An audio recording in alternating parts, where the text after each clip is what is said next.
Dear students, మనం motion in a straight line ఈ lesson చెప్పుకుంటున్నాం. ఇంటర్మీడియట్ ఫస్ట్ ఇయర్కి సంబంధించింది. మనం ఐపీఈ లెవెల్లోనే చెప్పుకుంటున్నాం. అంటే ఇంటర్మీడియట్ పబ్లిక్ ఎగ్జామినేషన్స్లో ఏ క్వశ్చన్స్ అయితే వస్తాయో వాటికి ఆన్సర్స్ చెప్పుకుంటున్నాం అన్నమాట. ఓకే, ఇప్పుడు ఈ లెసన్ని కనుక మనం గమనించినట్టయితే దీంట్లో 2 మార్క్స్ క్వశ్చన్స్ ఏం రావు. 4 మార్క్స్ క్వశ్చన్ ఒక్కటి వస్తుంది. అందువల్ల ఈ లెసన్ వెయిటేజ్ ఎంత అంటే 4 మార్క్స్. అయినా కూడా నేను 2 మార్క్స్ క్వశ్చన్స్ అన్నీ కూడా మీకు ఎక్స్ప్లెయిన్ చేశా. ఎందుకైనా మంచిది, నేర్చుకొని ఉండటం మంచిదని. ఇప్పుడు మీకు 4 మార్క్స్ క్వశ్చన్స్ ఎక్స్ప్లెయిన్ చేయబోతున్నా. ఇవి కనుక మీరు చదువుకున్నట్టయితే మీకు ఈ లెసన్కి సంబంధించి 4 మార్క్స్ వస్తాయన్నమాట. ఓకే, 4 మార్క్స్ క్వశ్చన్స్లో నేను మీకు ఫస్ట్ క్వశ్చన్ ఎక్స్ప్లెయిన్ చేస్తున్నాను. Derive the equation s is equal to ut plus half at square from v versus t graph. అంటే ఒక గ్రాఫ్ గీసి దాని నుంచి మనం s is equal to ut plus half at square ను డిరైవ్ చేయాలి. ఇది సెకండ్ ఈక్వేషన్ ఆఫ్ మోషన్ అని మీకు తెలుసు. నేను ఆల్రెడీ డిరైవ్ చేస్తున్న దీన్ని ఇప్పుడు గ్రాఫికల్గా డిరైవ్ చేయాలి. సరే, ఒక బాడీ ఏమైందంటే యూ వెలాసిటీతో స్టార్ట్ అయింది. నేను మీకు ఇక్కడ ఎక్స్ప్లెయిన్ చేస్తా. ఒక బాడీ ఇలా వెళ్తున్నది అనమాట. ఆ బాడీ ఇనీషియల్ వెలాసిటీ ఎంత అంటే యూ, ఫైనల్ వెలాసిటీ ఎంత అంటే వి అనమాట. అంటే దాని వెలాసిటీ చేంజ్ అయింది. ఎంత టైంలో చేంజ్ అయింది? టీ టైంలో చేంజ్ అయింది. దాని యాక్సిలరేషన్ ఎంత అంటే ఏ. మీకు తెలుసు కదా, వెలాసిటీ కనుక చేంజ్ అయితే దానికి యాక్సిలరేషన్ ఉంటుందని మీకు తెలుసు కదా. సరే, డిస్టెన్స్ ఎంత అంటే ఈ టైంలో ఎస్ డిస్టెన్స్ వెళ్ళిందనమాట. వీటికి సంబంధించి ఒక formula S is equal to UT plus half ఏటీ స్క్వేర్ అనే ఫార్ములాని మనం డిరైవ్ చేయాలి. ఓకేనా? దానికి ఏం చేద్దామంటే మనం ఒక గ్రాఫ్ గీద్దాం. ఎక్స్ యాక్సిస్ మీద టైంను, వై యాక్సిస్ మీద వెలాసిటీను తీసుకొని ఒక గ్రాఫ్ కనుక గీసినట్టయితే ఆ గ్రాఫ్ ఇలా ఏ నుంచి బి వరకు ఇలా ఉంటుంది గ్రాఫ్ అనమాట. మీకు తెలుసు, యూనిఫామ్ యాక్సిలరేషన్తో వెళ్తుంటే గ్రాఫ్ ఇలా స్ట్రైట్ లైన్ వస్తుందని తెలుసు. ఇక్కడ ఓఏ అనేది ఇనీషియల్ వెలాసిటీ యు. ఎందుకంటే వై యాక్సిస్ మీద కదా నేను వెలాసిటీని తీసుకుంది. సో ఓఏ అనేది ఇనీషియల్ వెలాసిటీ యు. అలానే డిబి అనేది ఫైనల్ వెలాసిటీ వి అనమాట. మరి సిబి ఎంత అవుతుంది అప్పుడు? ఇది యు కాబట్టి ఇది కూడా యునే. సో సిబి ఎంత అంటే వి మైనస్ యు. ఓకే, అలానే ఎక్స్ యాక్సిస్ మీద ఓడి ఎంత? స్మాల్ టీ టైం అనమాట. మరి ఓడి స్మాల్ టీ అయితే ఏసీ కూడా స్మాల్ టీనే. ఓకే, సరే, ఇప్పుడు ఏంటంటే ఒక ప్రిన్సిపల్, ఈ గ్రాఫ్ని ఏమంటారంటే వీటీ గ్రాఫ్ అంటారు. టైంని ఎక్స్ యాక్సిస్ మీద, వెలాసిటీని వై యాక్సిస్ మీద తీసుకొని గ్రాఫ్ గీస్తే దాన్ని వీటీ గ్రాఫ్ అంటారనమాట. ఈ గ్రాఫ్ క్రింద ఉన్నటువంటి ఏరియా కనుక కనుక్కుంటే అది డిస్ప్లేస్మెంట్ని ఇస్తుంది. The area under the graph gives displacement. So నేను ఇప్పుడు ఏరియా కనుక్కోబోతున్నాను. ఆటోమేటిక్గా నాకు డిస్ప్లేస్మెంట్ అనేది తెలిసిపోయినట్టే. So S is equal to, ఈ మొత్తం ఏరియాని 2 పార్ట్స్ చేద్దాం. ఈ ట్రయాంగిల్ ఏరియా అంటే area of triangle ABC plus ఈ రెక్టాంగిల్ ఏరియా అంటే ఏరియా ఆఫ్ రెక్టాంగిల్ ఓడిసిఏ లేకపోతే ఓఏసిడి, ఇట్లా ఏం రాయొచ్చు కదా. రైట్, ఈజ్ ఈక్వల్, మరి ట్రయాంగిల్ ఏరియా అంటే half into base into height కదా. హాఫ్ ఇంటూ బేస్ ఎంత? టీ అని చెప్పాను కదా. హైట్ ఎంత అంటే ఇదే కదా హైట్, వి మైనస్ యూ కదా ఇది. So half into v minus u into t. ఇదేంటంటే ట్రయాంగిల్ ఏరియా. ఇంకా రెక్టాంగిల్ కదా, రెక్టాంగిల్ ఏరియా ఏముంది? చాలా సింపుల్ కదా, లెంగ్త్ ఇంటూ బ్రెత్. లెంగ్త్ ఎంత? టీ. బ్రెత్ ఎంత? U. So UT.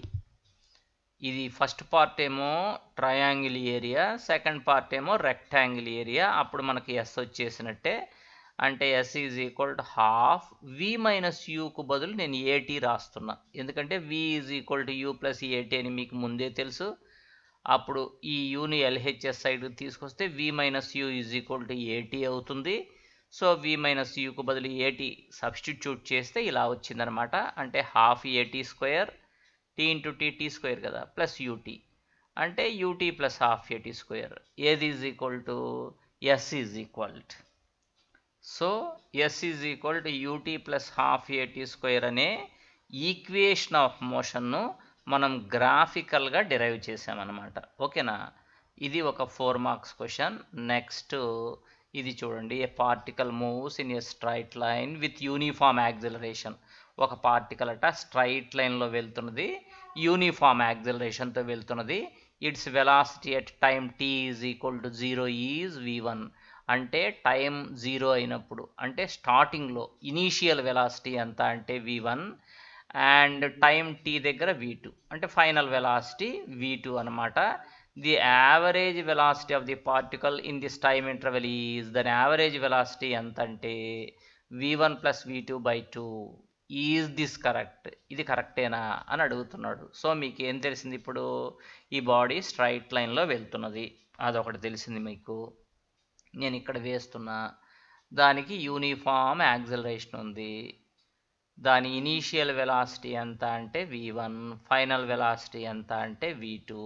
Average velocity మనకు కావాలన్నమాట. దానికోసం ఇక్కడ చూడండి, s is equal to ut plus half at square మనకు తెలిసిన ఫార్ములా. అప్పుడు s is equal to u అంటే ఫస్ట్లో ఎంత ఉంది? v1 కాబట్టి v1t ప్లస్ హాఫ్, a అంటే v మైనస్ u/t కదా, అంటే v2 minus v1/t into t square. అప్పుడు s is equal to v1t plus half v2 minus v1/t into t square. ఈటీకి cancel, v2 minus v1 into t. అప్పుడు s is equal to v1t plus half v2t minus half v1t. కరెక్టేనా? మరి అప్పుడు s is equal to, ఇక్కడ చూడండి v1t ఉంది, ఇక్కడ minus half v1t ఉంది. అంటే v1tలో నుంచి హాఫ్ v1tని సబ్ట్రాక్ట్ చేస్తే మిగిలేది హాఫ్ v1t మిగులుతుంది, ప్లస్ హాఫ్ v2t అలాగూ ఉంటుంది. s is equal to v1 plus v2/2 into t. అంతేనా? మీకు ఒక విషయం తెలుసు ఏంటంటే distance is equal to velocity into time అని. ఆ వెలాసిటీ ప్లేస్లో ఇక్కడ యావరేజ్ వెలాసిటీ ఉంది. సో యావరేజ్ వెలాసిటీ ఎంత అని తెలిసిపోయింది మనకి, v1 ప్లస్ v2/2 అని వచ్చేసింది. సో వాడు ఇచ్చినటువంటి స్టేట్మెంట్ కరెక్టే కాబట్టి ఎస్ ఇట్ ఈజ్ కరెక్ట్ అని రాసేసాం. ఇలాంటి కేసులో average velocity v1 plus v2/2 అనమాట. ఓకేనా? మీకు అర్థం కాకపోతే మరలా ఇంకొకసారి చూసుకోండి. Right. Next third question. Can the velocity of an object be in a direction other than the direction of acceleration of the object? If so, give an example. అంటే velocity ఒక డైరెక్షన్లో ఉండాలి, యాక్సిలరేషన్ ఏమో ఇంకొక డైరెక్షన్లో ఉండాలి. అలా ఎప్పుడైనా మీరు చూసారా? అలా చూస్తే దానికి ఎగ్జాంపుల్ ఇవ్వండి, అది చెప్తున్నది అనమాట. మనం గమనిద్దాం. ఎస్ కరెక్ట్, నేను చూసే అట్లాంటిది. The velocity of an object can be in a different direction other than that of acceleration. Acceleration ఒకవైపు ఒక డైరెక్షన్లో, వెలాసిటీ ఇంకొక డైరెక్షన్లో ఉండొచ్చు. అలా చాలా సందర్భాలు ఉన్నాయి. మనం ఒక 2 ఎగ్జాంపుల్స్ చెప్దాం. When a body is projected vertically upwards, ఒక బాడీని నిట్ట నిలువుగా పైకి విసిరేస్తే అది పైకి వెళ్తున్నది కాబట్టి వెలాసిటీ అప్వర్డ్ డైరెక్షన్లోనే ఉంటుంది. అది ఎటు వెళ్తుంటే వెలాసిటీ అటున్నట్టే కదా. సో వెలాసిటీ అప్వర్డ్ డైరెక్షన్లో ఉంటుంది, కానీ యాక్సిలరేషన్ డ్యూ టు గ్రావిటీ మాత్రం వర్టికలీ డౌన్వర్డ్ డైరెక్షన్లో ఉంటుంది. చూసారా? ఒక బాడీని మనం వర్టికల్గా పైకి ఇలా ప్రొజెక్ట్ చేస్తే వెలాసిటీ ఏమో అప్వర్డ్ డైరెక్షన్లో ఉంటుంది, కానీ acceleration due to gravity downward డైరెక్షన్లో ఉంది. రెండు డిఫరెంట్ డైరెక్షన్స్లో ఉన్నాయి. కరెక్టేనా? ఓకే, ఇదొక ఎగ్జాంపుల్. నెక్స్ట్ ఇంకొక example. In case of oblique projectile motion, అంటే ఒక వస్తువుని ఏటమాలుగా విసిరేసినట్టయితే velocity is always tangential to the path followed by the projectile, whereas the gravitational acceleration is always downward. నేను దీన్ని కూడా మీకు ఎక్స్ప్లెయిన్ చేస్తా. ఇదేంటంటే x యాక్సిస్, ఇదేంటంటే y యాక్సిస్. ఒక బాడీని ఇలా ఏటవాలుగా విసిరిస్తే దాన్ని ఆబ్లిక్యూ ప్రొజెక్షన్ అంటారు. అది పెరాబోలిక్ పాత్లో వచ్చి ఇట్లా పడిపోయింది. ఓకే, ఎక్కడైనా మీకు వెలాసిటీ కావాలి అంటే ఆ పాయింట్ దగ్గర ట్యాంజెంట్ గీస్తే ఆ ట్యాంజెంట్ ఎటు ఉంటుందో వెలాసిటీ అటు ఉంటుంది. నీకు ఎక్కడ వెలాసిటీ కావాలి అంటే ఆ పాయింట్ దగ్గర మనం ట్యాంజెంట్ గీస్తే ట్యాంజెంట్ ఏ డైరెక్షన్లో ఉంటుందో వెలాసిటీ కూడా ఆ డైరెక్షన్ ఉంటుంది. కానీ యాక్సలరేషన్ డ్యూ టు గ్రావిటీ ఎటుంది? Vertically downwards. చూసావా ఇక్కడ యాక్సలరేషన్ ఒక డైరెక్షన్లో ఉంటే వెలాసిటీ ఇంకొక డైరెక్షన్లో ఉంది కదా. కాబట్టి మనం 2 ఎగ్జాంపుల్స్ ఇచ్చాము. ఏంటి మనం చెప్పేదంటే వెలాసిటీ యాక్సలరేషన్ రెండు ఒకే డైరెక్షన్లో ఉండాల్సిన అవసరం ఏం లేదు, ఉండకుండా ఉండే కేసులు కూడా ఉన్నాయన్నమాట. ఇక్కడ నేను మీకు 2 కేసులు ఎక్స్ప్లెయిన్ చేశాను. Okay, next, A parachutist flying in an aeroplane jumps when it is at a height of 3 kilometers. ఒక ఏరోప్లేన్లో వెళ్తూ 3 kilometers హైట్లో ఏరోప్లేన్ ఉన్నప్పుడు ఒక అతను పారాచూట్ వేసుకొని దూకేశాడు. పారాచూటిస్ట్, ఎవరైతే పారాచూట్ వేసుకొని దూకేశాడో అతని పేరు పారాచూటిస్ట్. above the ground. He opens his parachute when he is about 1 kilometer above the ground. 3 kilometers నుంచి జంప్ చేశాడు కదా, కానీ అతను పారాచూట్ ఓపెన్ చేసింది ఎప్పుడంటే ఒక 2 kilometers క్రింద పడిపోయిన తర్వాత, ఇంకా గ్రౌండ్ 1 kilometerలో ఉంది అన్నప్పుడు అప్పుడు ఓపెన్ చేశాడనమాట. డిస్క్రైబ్ హిజ్ మోషన్, అలా అతని మోషన్ ఎలా ఉంటుందో చెప్పమని అడుగుతున్నాడు. ఏ parachutist flying in an aeroplane jumps when it is at a height of 3 kilometers above the ground up to 2 kilometers he travels under gravity. ఒక ఫ్రీలీ ఫాలింగ్ బాడీనే కదా, ఇక్కడ ఎక్కడో గ్రౌండ్ ఉంది, వాడు ఒక 2 kilometers వరకు ఎట్లొచ్చినట్టు, ఒక ఫ్రీలీ ఫాలింగ్ బాడీ, ఒక రాయిని వదిలేస్తే స్వేచ్ఛగా ఎలా అయితే పడుతుందో అట్లనే వాడు ఫ్రీలీ ఫాలింగ్ బాడీ అనమాట. ఫాస్ట్గా యాక్సిలరేషన్తో రాను రాను వెలాసిటీ పెరిగిపోతుంటుంది, అట్లా క్రింద పడిపోయినాడు అనమాట 2 kilometers. At a height 1 kilometer above the ground the parachute opens. ఇక్కడ ఓపెన్ అయింది parachute. Once the parachute opens, air resistive force acts on the parachutist in upward direction and gravitational force acts on him in downwards. After traveling certain distance, both forces are equal and a net force on him is zero. So his acceleration is zero, at which he attains constant velocity called terminal velocity. Then the parachutist reaches the ground safely. ఏమైంది అక్కడ ఈ కాస్తలో ఏమైందంటే, ఇక్కడి వరకు freely falling body చాలా velocity వచ్చేసింది అనమాట. అదే వెలాసిటీతో కనుక గ్రౌండ్ని తాకితే అతను అసలు ఒక్క పార్ట్ కూడా మిగలదు. కానీ ఇక్కడ ఏమైంది, పారాచూట్ ఓపెన్ అయింది, ఇంకా 1 kilometer ఉందన్నమాట. ఎప్పుడైతే ఇక్కడ పారాచూట్ ఓపెన్ అయిందో ఆ పారాచూట్ ఇలా గొడుగులాగుంటుంది కాబట్టి అతను ఇలా వేలాడుతున్నాడు కదా, పైకి ఎయిర్ రెసిస్టెన్స్ పనిచేస్తుంది, క్రిందికేమో గ్రావిటేషనల్ ఫోర్స్ పనిచేస్తుంది. ఒకానొక స్టేజ్ దగ్గర రెండు ఈక్వల్ అయిపోతాయి. అంటే అప్వర్డ్ డైరెక్షన్లో పనిచేసే ఎయిర్ రెసిస్టెన్స్, డౌన్వర్డ్ డైరెక్షన్లో పనిచేసే గ్రావిటేషనల్ ఫోర్స్ రెండు ఈక్వల్ అయిపోతాయి. అందువల్ల అతని మీద పనిచేసే నెట్ ఫోర్స్ జీరో, అప్పుడు యాక్సిలరేషన్ కూడా జీరో అనమాట. ఫోర్స్ జీరో అయితే యాక్సిలరేషన్ జీరోనే కదా, అప్పుడు అతను యూనిఫామ్ వెలాసిటీతో క్రింద పడతాడు. దాన్ని టెర్మినల్ వెలాసిటీ అంటారు. అది పెద్ద ఎక్కువేమి ఉండదు అనమాట. స్లోగా ఎప్పుడైతే పారాచూట్ ఓపెన్ అయిందో స్లోగా వచ్చి గ్రౌండ్ మీద ల్యాండ్ అయిపోతాడు సేఫ్గా. చూసారా, ఇక్కడ ఉపయోగించిన టెక్నిక్ ఏంటంటే పారాచూట్ ఓపెన్ అయ్యే వరకు మాత్రం అతను ఫ్రీలీ ఫాలింగ్ బాడీనే.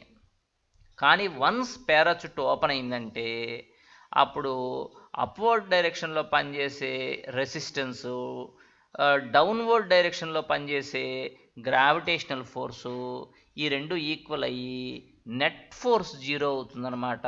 అప్పుడు యాక్సిలరేషన్ కూడా జీరో, అతను ఒక కాన్స్టెంట్ వెలాసిటీతో క్రింద పడతాడు. దాన్ని టెర్మినల్ వెలాసిటీ అంటారు. అదేం పెద్ద ఎక్కువ ఉండదన్నమాట. సో అతను సేఫ్గా ల్యాండ్ అయిపోతాడు. ఓకేనా. Next, a bird holds a fruit in its beak. ఒక బర్డ్, ఒక పక్షి ఒక చిన్న ఫ్రూట్ని పట్టుకొని ముక్కుతోటి వెళ్తూ ఉందన్నమాట. And flies parallel to the ground, గ్రౌండ్కు ప్యారలల్గా వెళ్తున్నది. It lets go of the fruit at some height.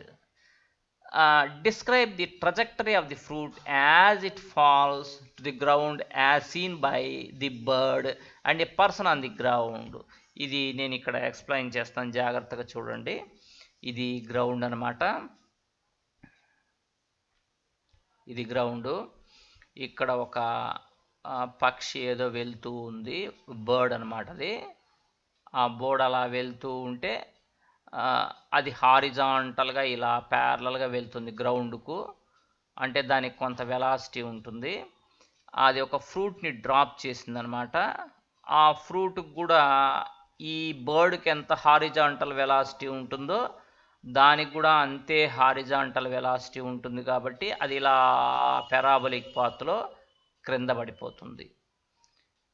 ఇప్పుడు ఫస్ట్ ఈ బర్డ్కి ఎలా కనిపిస్తుందో ఈ ఫ్రూట్ చూద్దాం.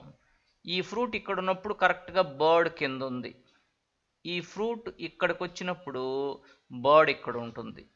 రెండిటికి హారిజాంటల్ వెలాసిటీస్ ఒకటే కదా.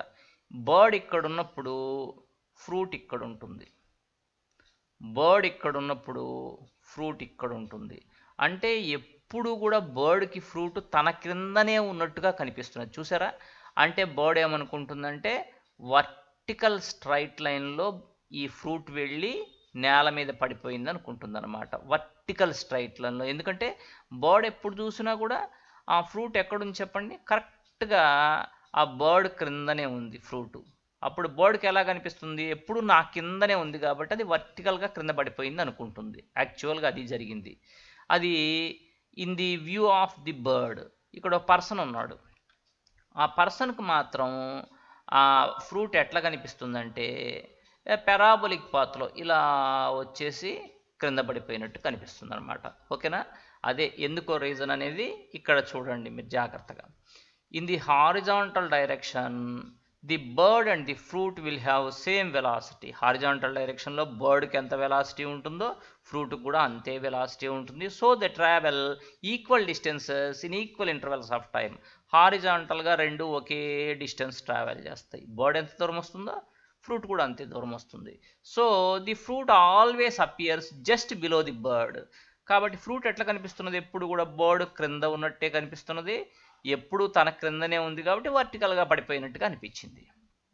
To A person on the ground, అదే గ్రౌండ్ మీద ఉన్న పర్సన్కి the fruit will appear to follow A parabolic path. ఇది పారాబొలిక్ పాత్లో పడ్డట్టుగా కనిపిస్తుంది అనమాట. When the bird flying horizontally leaves the fruit will have a velocity in horizontal direction. ఈ ఫ్రూట్కి horizontal డైరెక్షన్లో velocity ఉంటుంది అండ్ వర్టికలీ డౌన్వర్డ్ డైరెక్షన్లో యాక్సిలరేషన్ ఉంటుంది. ఈ రెండిటి ఎఫెక్ట్ వల్ల అది పారాబొలిక్ పాత్లో వచ్చేస్తుంది అనమాట. This velocity remains constant because no forces are acting on horizontal direction. Horizontal డైరెక్షన్లో ఉండే వెలాసిటీ కాన్స్టెంట్ వెలాసిటీ మీకు తెలుసు, ఎందుకంటే అటువైపు యాక్సిలరేషన్ లేదు కదా. But in vertical direction it has acceleration due to gravity. కానీ క్రిందికి మాత్రం యాక్సిలరేషన్ ఉంది. కాబట్టి ఏమైందంటే ఇది ఈ రెండిటి వల్ల హారిజాంటల్ డైరెక్షన్లో వెలాసిటీ ఉంది, వర్టికల్ డైరెక్షన్లో యాక్సిలరేషన్ ఉంది. ఈ రెండిటి యొక్క కంబైన్డ్ ఎఫెక్ట్ వల్ల అది పారాబొలిక్ పాత్లో వచ్చి కింద పడిపోతుంది. ఇది ఈ పర్సన్కి కనిపించే పద్ధతి అనమాట. అదే ఈ బర్డ్కి అయితేనేమో వర్టికల్ స్ట్రైట్ లైన్లో వచ్చి పడ్డట్టుగా కనిపిస్తుంది. Okay, next. A man runs across the roof of A tall building. ఇదిగో ఇది ఒక టాల్ బిల్డింగ్ అనమాట. ఇక్కడ ఇదంతా బిల్డింగే. ఒక మ్యాన్ ఇట్లా పరిగెత్తుకుంటూ వచ్చి ఎగిరి ఇట్లా పక్క బిల్డింగ్ మీదకి దూకాడు. Jumps horizontally on to the lower roof of an adjacent building. ఈ ప్రక్కనే ఉన్న ఈ బిల్డింగ్ మీదకి ఇలా జంప్ చేశాడు అనమాట. పారాబొలిక్ పాత్లో వస్తాడు అతను. If his speed is 9 metre per second, అతని స్పీడ్ ఎంత అంటే 9 metre per second. And the horizontal distance between the buildings is 10 metres. ఇక్కడి నుంచి ఇక్కడికి 10 మీటర్స్ ఉంది. అండ్ ది హైట్ డిఫరెన్స్, ఒక బిల్డింగ్ ఏమో ఎత్తుగా ఉంది, ఇంకొకటి కొంచెం తక్కువ ఎత్తుంది. హైట్ డిఫరెన్స్ ఎంత అంటే 9 metres. Will he be able to land on the next building? ఇక్కడ నుంచి జంప్ చేశాడు కదా అతను, కనుక ఇలా ఇక్కడ పడ్డాడు అనుకో, అవతల బిల్డింగ్ మీదకి ల్యాండ్ కాలేక ఇట్లా క్రింద పడిపోతాడు. అతను కరెక్ట్గా ఇక్కడ దూకాడు అనుకో, అంటే 10 మీటర్స్ దూరంలో దూకితే ఆ బిల్డింగ్ మీద దూకుతాడు. లేదు అంతకన్నా ఎక్కువ దూరంలో దూకాడు అనుకో, అప్పుడు కూడా ల్యాండ్ అవ్వగలడు. అర్థమవుతుందా? సో అతను ఇక్కడ జంప్ చేసినా ఇక్కడ జంప్ చేసినా ఇబ్బంది ఏం లేదు. సో అతని హారిజాంటల్ రేంజ్ ఎంత ఉండాలంటే కనీసం 10 మీటర్స్ ఉండాలి, లేదా అంతకన్నా ఎక్కువ ఉండాలి. హారిజాంటల్ రేంజ్కి ఫార్ములా x = u × √2h/g అని మీకు తెలుసు. అది హారిజాంటల్ రేంజ్కి ఫార్ములా.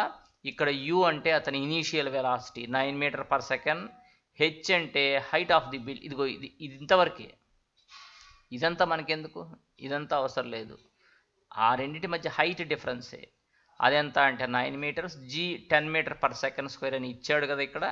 సో నేను ఇప్పుడు x కనుక్కుంటున్నాను. కనుక్కుంటే u అంటే 9 × √2 × 9/10 అంటే 9 × 18/10 అంటే 9 × 1.8 అంతేనా? ఈ √1.8 మీరు క్యాలిక్యులేటర్ చూడాల్సిందే ఖచ్చితంగా. 1.34 వచ్చింది. 9 × 1.34 మల్టిప్లై చేస్తే 12.07 మీటర్స్ వచ్చిందనమాట. అంటే ఇతను 12.07 మీటర్స్ జంప్ చేయగలిగాడు.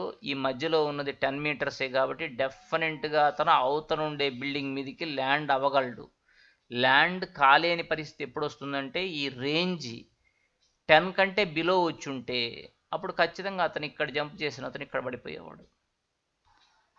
కాబట్టి అతను ఇక్కడికి దూకాడు కాబట్టి అతను జంప్ చేయగలడు. Next, a ball is dropped from the roof of a tall building and simultaneously another ball is thrown horizontally with same velocity from the same roof. Which ball lands first? Explain your answer.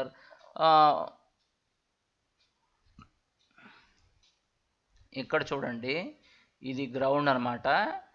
ఇది h హైట్లో ఉన్న tower. ఈ tower మీదకి ఒకడు ఎక్కి ఒకే టైంలో ఒక stone ఏమో ఇలా హారిజాంటల్గా యూ వెలాసిటీ తోటి త్రో చేశాడు. అది ఇలా పెరాబోలిక్ పాత్లో వచ్చి గ్రౌండ్ను టచ్ చేసింది. ఓకేనా? అదే టైంలో సైమల్టనియస్గా ఇంకొక బాడీని జస్ట్ డ్రాప్ చేశాడు అనమాట. డ్రాప్ చేశాడంటే దాని ఇనీషియల్ వెలాసిటీ u = 0. అది ఇలా డైరెక్ట్గా వచ్చి పడిపోయింది అనమాట. కాబట్టి ఇక్కడ 2 స్టోన్స్ ఉన్నాయి. ఫస్ట్ స్టోన్ ఏమో హారిజాంటల్గా ప్రొజెక్ట్ చేయబడింది. అది పెరాబోలిక్ పాత్లో వచ్చి ఇలా పడిపోయింది అనమాట. రెండో స్టోన్ జస్ట్ డ్రాప్ చేసాం, అది స్ట్రైట్గా పడిపోయింది. ఈ దేని టైమింగ్ ఎంత అంటే రెండు ఒకేసారి చేరుతాయా, లేకపోతే ఒకటి ముందు ఒకటి తర్వాత గ్రౌండ్ను టచ్ చేస్తాయా? ఏది ముందు గ్రౌండ్ను టచ్ చేస్తుంది, ఏది తర్వాత గ్రౌండ్ను టచ్ చేస్తుంది, అది మనం కనుక్కోవాల్సింది. ఇప్పుడు చూడండి, if a body is dropped from a tower of height h, మనం ఫస్ట్ ఈ బాడీ డైరెక్ట్గా డ్రాప్ అయింది కదా, ఆ బాడీ సంగతి చూద్దాం. దానికి ఇనీషియల్ వెలాసిటీ ఎంత అంటే u0, యాక్సిలరేషన్ +g అని మీకు తెలుసు కదా. డౌన్వర్డ్ డైరెక్షన్ ఉంటే యాక్సిలరేషన్ +g. డిస్ప్లేస్మెంట్ ఎంత అంటే s = h కదా. టైం ఎంత అంటే సమ్ t1 అనుకోండి. s = ut + ½ at² ఫార్ములా వేస్తే h s కు బదులు h కదా, ut అంటే 0, ఎందుకంటే u0 కదా. రాయని ఇంకా ½ g t1². ఇక్కడ t2 రాశానా? t2 కాదు, t1 కదా. నేను సరి చేస్తా. t2 ఎక్కడ వస్తుంది? ఇక్కడ t1 కదా. So ½ g t1². అప్పుడు t1² = 2h/g. t1 = √2h/g. Equation number 1. t1 అంటే ఫస్ట్ టైం చేస్తున్నాం కదా, రైట్. ఇదేంటిది? ఫ్రీలీ ఫాలింగ్ బాడీకి. ఇప్పుడు ఈ బాడీ సంగతి చూద్దాం. హారిజాంటల్గా ప్రొజెక్ట్ చేసిన body. For a horizontally projected body, ఒక బాడీని హారిజాంటల్గా ప్రొజెక్ట్ చేశాం కదా, దానికి వెలాసిటీ అంతా కూడా హారిజాంటల్ డైరెక్షన్లోనే ఉంటుంది. అప్పుడు వర్టికలీ డౌన్వర్డ్ డైరెక్షన్లో దాని వెలాసిటీ ఎంత అంటే 0. దాని వెలాసిటీ అంతా హారిజాంటల్ డైరెక్షన్లోనే ఉంటుంది. వర్టికలీ డౌన్వర్డ్ డైరెక్షన్లో దాని వెలాసిటీ 0 కాబట్టి u is equal to 0. uy అంటే వర్టికలీ డౌన్వర్డ్ డైరెక్షన్ అని. ఓకే, డిస్ప్లేస్మెంట్ ఎంత అంటే వర్టికల్ డైరెక్షన్లో డిస్ప్లేస్మెంట్ h. అది పెరాబోలిక్ పాత్లో వెళ్తే వెళ్ళుండొచ్చు, మనం ఇప్పుడు వర్టికలీ డౌన్వర్డ్ డైరెక్షన్లోనే క్యాలిక్యులేట్ చేస్తున్నాం. Okay, h. యాక్సిలరేషన్ ఎంత అంటే డౌన్వర్డ్ డైరెక్షన్లో g. టైం ఎంత అంటే t2. అప్పుడు s is equal ut plus half at స్క్వేర్లో సబ్స్టిట్యూట్ చేస్తే ut 0 వస్తుంది కాబట్టి h is equal half gt2 square. అప్పుడు t2 square is equal to h by g. t2 is equal root of 2h by g. Equation number 2. మీరు కనుక equation number 1, 2ని కనుక observe చేస్తే t1 is equal to t2. అంతే కదా.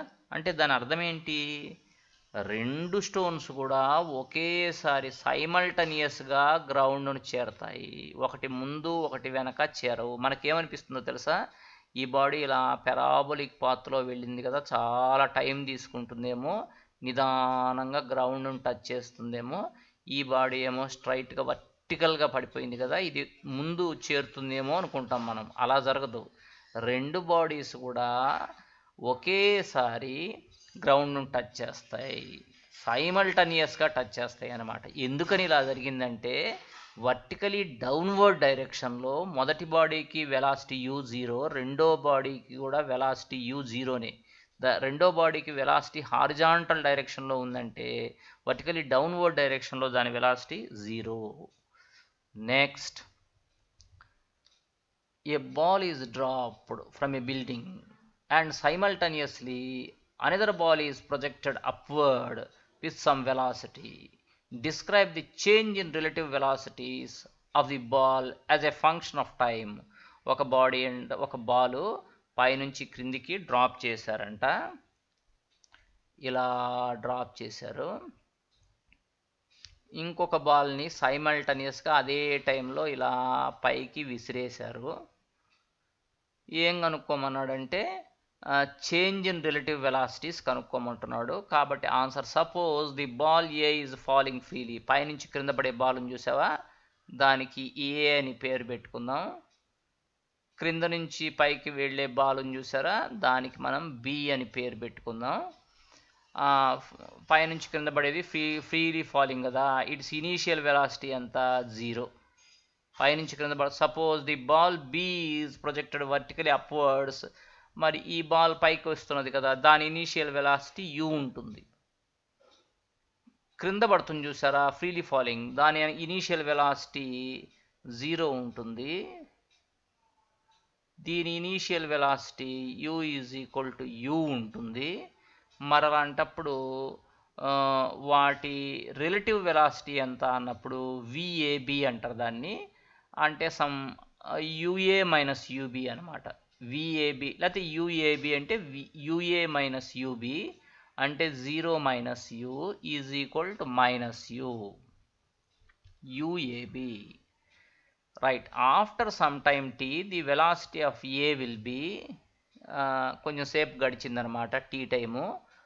అప్పుడు దీని వెలాసిటీ ఎంత ఉంటుందంటే V is equal to U plus AT కదా, V is equal to 0 plus GT. ఏ అంటే G కదా, V is equal to GT. కాకపోతే VA అని ఎందుకు పెట్టామంటే ఏ అనే బాల్ సంగతి మాట్లాడుతున్నాం కాబట్టి. ఇది ఎప్పుడు, ఇది సమ్ టీ టైం గడిచిపోయిన తర్వాత. ఓకే, మరి టీ టైం తర్వాత దీని సంగతి చూద్దాం. దీని వెలాసిటీ, దాని వెలాసిటీ ఎంత అంటే VB is equal to U minus GT. ఎందుకంటే ఇంకేముంది, డైరెక్ట్ ఫార్ములానే U ప్లస్ AT కదా, ఏకి బదులు minus G, U minus GT. ఈ VA VBలు వచ్చేసినాయి కాబట్టి VAB అంటే VA మైనస్ VB. VA ఎంత, GT minus U minus GT అంటే GT minus U plus GT అవుతుంది. అప్పుడు ఓవరాల్గా 2GT మైనస్ U వచ్చింది. ఇదేంటిది, VAB. Change in relative velocity of A with respect to B in time t is given by change in relative velocity కావాలి కదా. Second time relative వెలాసిటీలో నుంచి first time relative వెలాసిటీని తీసేద్దాం. అప్పుడు సెకండ్ టైం రిలేటివ్ వెలాసిటీ ఇలా వచ్చింది కదా, minus first time relative velocity ఎంత వచ్చింది, మైనస్ U అప్పుడు 2gt minus you minus of minus you అంటే 2gt minus you plus you is equal to 2gt. ఓవరాల్గా చేంజ్ ఇన్ రిలేటివ్ వెలాసిటీస్ ఎంత అంటే 2gt. చూసారా, కొంచెం టఫ్గా ఉన్న ఆన్సర్ అదేను. కాకపోతే ఎక్కువ టఫ్గా ఉన్నవి ఇవ్వడు, ఎక్కువ మీకు ఉన్న వాటిల్లో ఈజీగా ఉన్నవే ప్రిఫర్ చేస్తారనమాట, గుర్తుపెట్టుకోండి. Next question number 9. Next question. A typical raindrop is about 4 mm in diameter. ఒక చిన్న రెయిన్ డ్రాప్ ఉంది, దాని డయామీటర్ ఎంత అంటే 4 mm. If a raindrop falls from a cloud which is 1 kilometer, ఆ రెయిన్ డ్రాప్ 1 kilometer నుంచి క్రిందికి ఫాల్ అవుతుందన్నమాట, above the ground. Estimate its momentum when it hits the ground.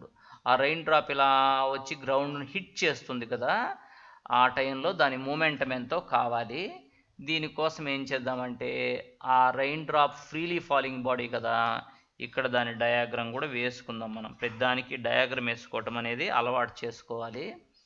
ఇది గ్రౌండ్, పైనుంచి ఇలా రెయిన్ డ్రాప్ పడుతున్నదనమాట. అది ఫ్రీలీ ఫాలింగ్ బాడీ కాబట్టి యూ ఎంత అంటే 0.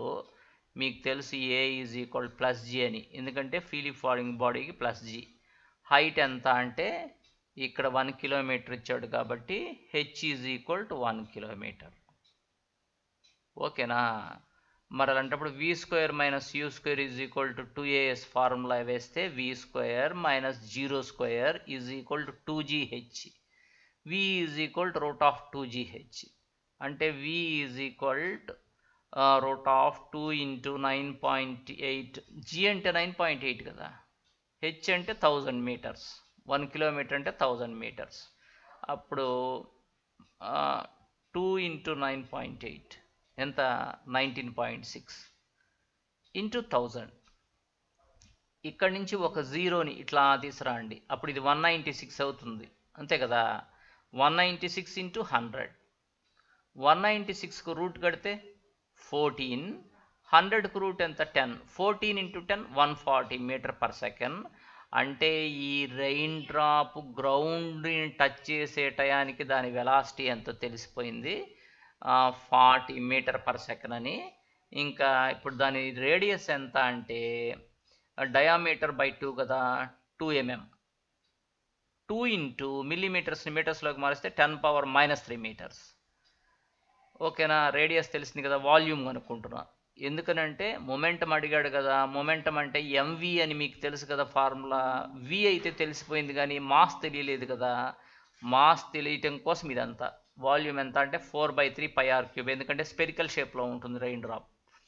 4/3 ఇంటూ π అంటే 22/7 ఇంటూ ఆర్ అంటే ఇక్కడ కనుక్కున్నాం కదా, అది సబ్స్టిట్యూట్ చేసి జస్ట్ సింప్లిఫై చేస్తే 33.52 ఇంటూ 10⁻³ meter³. వాల్యూమ్ అంటే మీటర్³ కదా.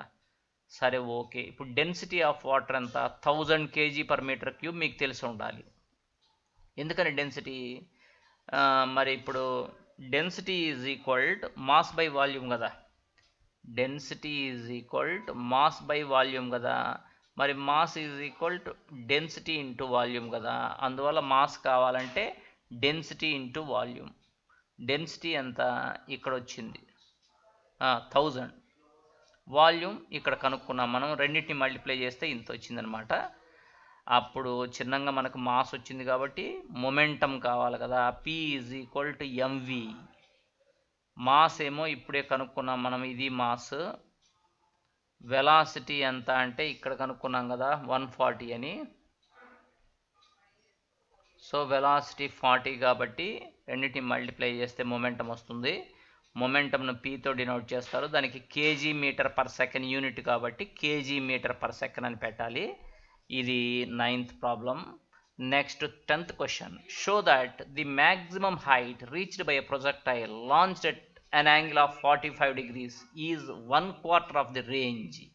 ఇది మీకు ప్రొజెక్టైల్కి సంబంధించిన నాలెడ్జ్ ఉండాలి కదా.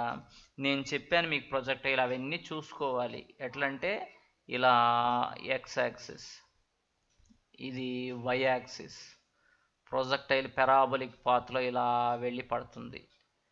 దీన్ని మ్యాక్సిమం హైట్ అంటారు, హెచ్ మ్యాక్స్.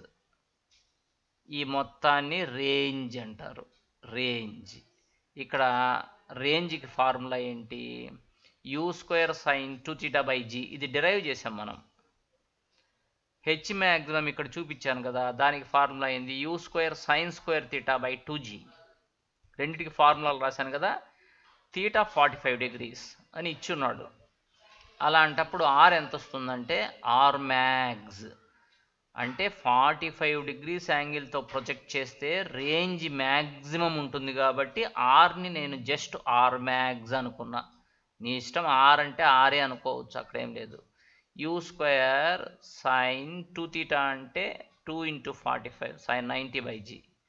sin 90 అంటే 1 కాబట్టి u²/g ఈక్వేషన్ నెంబర్ 1. ఆర్ ఎంత వచ్చిందంటే సింపుల్గా దాన్నే ఆర్ మ్యాక్స్ అనుకున్నాను, u²/g వచ్చింది. ఎప్పుడంటే θ 45 degrees అయినప్పుడు. నెక్స్ట్ హెచ్ మ్యాక్స్ కూడా కనుక్కుంటా. u² sin²θ/2g కదా, u² sin² 45/2g అంటే u²/2g ఇంటూ sin² 45 అంటే 1/√2 ఇంటూ 1/√2, u²/2g ఇంటూ 1/2 అంటే u²/4g equation number 2.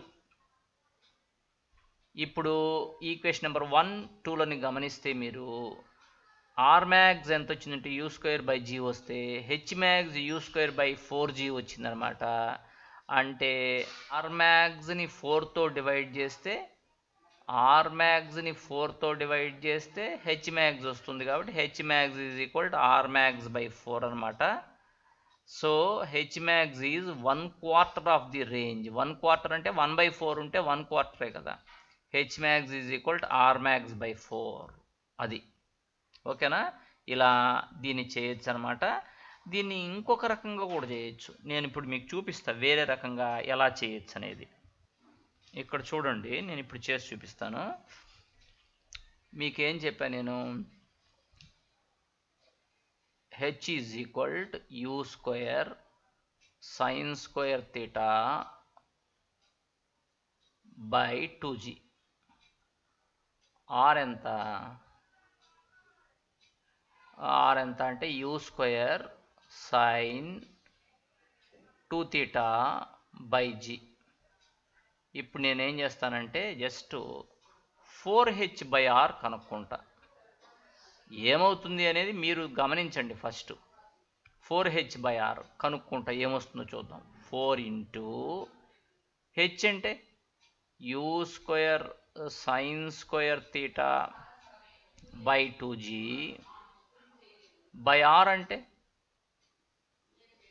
u² sin 2θ/g. కరెక్టేనా? ఈజ్ ఈక్వల్ టు 4u²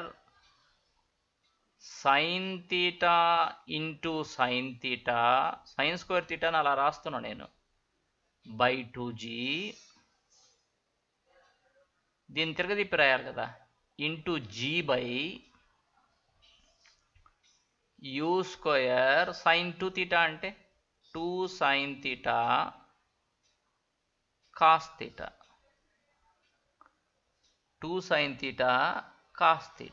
ఇప్పుడు చూడండి, ఇక్కడున్న జీకి ఈ జీకి క్యాన్సిల్. ఓకేనా?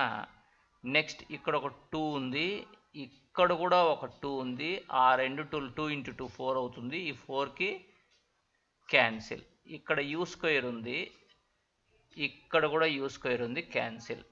ఇక్కడ sin θ ఉంది, ఇక్కడ కూడా sin θ ఉంది, క్యాన్సిల్. ఓవరాల్గా మిగిలింది ఎంత మనకి? ఇక్కడేమో ఒక sin θ మిగిలింది, బై ఇక్కడేమో ఒక cos θ మిగిలింది. కాబట్టి sin θ బై cos θ వచ్చింది, అంటే tan θ వచ్చింది మనకి. సో మనకి ఏమని వచ్చింది? ఇక్కడ రాస్తా. ఇంకా tan θ ఈజ్ ఈక్వల్ 4h/r. θ 45 అంటున్నాడు కదా, అప్పుడు tan 45 is equal 4h/r. tan 45 అంటే 1 కదా, మీకు తెలుసు కదా. 1 ఈజ్ ఈక్వల్ టు 4h/r. మరి అప్పుడు h is equal to r/4, అంతేనా. h is equal to r/4 అంటే మ్యాక్సిమం హైట్ అనేది 1/4 ఆఫ్ రేంజ్. సింపుల్గా ఇట్లా కూడా వచ్చేసింది, చూసారా. ఎట్లయినా ప్రూవ్ చేయొచ్చు, మీ ఇష్టం. నేనేం చేశానంటే మీకు 10 క్వశ్చన్స్ ఎక్స్ప్లెయిన్ చేశాను అనమాట. ఇందులో ఒక్క ఫస్ట్ క్వశ్చన్ ఒక్కటే ఎక్స్ప్లెయిన్ చేయలే, ఓకేనా. ఫస్ట్ క్వశ్చన్లో ఇలా ఇంటిగ్రేషన్స్ ఇవన్నీ ఉన్నాయన్నమాట. ఇది కూడా మనం చేయగలం, నేను మీకు తర్వాత చెప్తాను. కొంచెం డిఫికల్ట్గా ఉంది ఈ క్వశ్చన్. ఇవ్వడు, దాదాపుగా 99% ఇది ఇవ్వరు. ఇంత ఇట్లా ఉండే క్వశ్చన్స్ ఇవ్వరు. అందుకే ప్రస్తుతానికి నేను ఓవర్లుక్ చేశాను దీన్ని. మళ్ళీ చెప్పుకుందాం ఈ క్వశ్చన్. సో ఓవరాల్గా మీకేం చేశాను నేను, ఈ మోషన్ ఇన్ ఏ స్ట్రైట్ లైన్లో 4 మార్క్స్ క్వశ్చన్స్ అన్నీ కూడా ఎక్స్ప్లెయిన్ చేశాను. ఆ క్వశ్చన్స్ మీరు చదువుకోండి జాగ్రత్తగా, మీకు అందులో 4 మార్క్స్ వస్తాయి అన్నమాట, ఓకేనా. సరే, మీరు చూసినప్పుడు మీకు బాగా ఇంట్రెస్టెడ్గా అనిపిస్తే లైక్ చేయండి, షేర్ చేయండి. మీ ఫ్రెండ్స్ కూడా ఈ విషయం చెప్పండి, వాళ్ళు కూడా చూస్తారనమాట. ఎక్కువ మంది చూస్తే నాకు ఎక్కువ వీడియోస్ పెట్టేదానికి ఇంట్రెస్ట్ వస్తుంది, ఓకేనా. రైట్.